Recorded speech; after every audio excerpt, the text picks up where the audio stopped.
தமிழ் சினிமால சின்ன திரையில இருந்து பெரிய திரைக்கு ஸ்டாரா வரவங்களோட எண்ணிக்கை அதிகமாவே இருக்கு. இதுல சரவணன் மீனாட்சி பிக் பாஸ் மூலமா அறிமுகமானவர் தான் கவன். இவர் நடிச்ச படங்கள்லயே டாப் ஹிட் கொடுத்த படம் தான் டாடா லிஃப்ட். சமீபமா இவர் நடிச்ச படம் தான் ஸ்டார். இந்த படம் ஆக்டர் ஹரிஷ் கல்யாண் நடிக்க வேண்டிய படம்.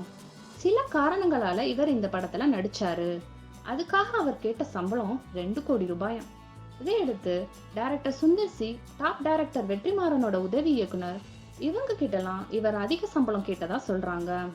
இதனால இவர் வாய்ப்புகளை இழந்துட்டாரு அப்படின்னு சொல்றாங்க. இதோட மட்டும் இல்லாம லேடி சூப்பர் ஸ்டாரோட நடிக்கிறதுக்கு இவர் 8 கோடி ரூபாய் சம்பளம் கேட்டாராம். கொஞ்ச நாட்களுக்கு முன்னாடி இவர் கொடுத்த பேட்டியில இவர் குட் ஆக்டரா சினி ஃபீல்டுல இருக்கணும்னு சொல்லியிருக்கிறாரு. இவருக்கு சமீபத்துல தான் திருமணமும் ஆனது. ஆனா கவினோட இந்த சம்பள முடிவுகளால வாய்ப்புகள் குறையும் அப்படின்னு சினிமா உலகத்துல பேசிக்கிறாங்க.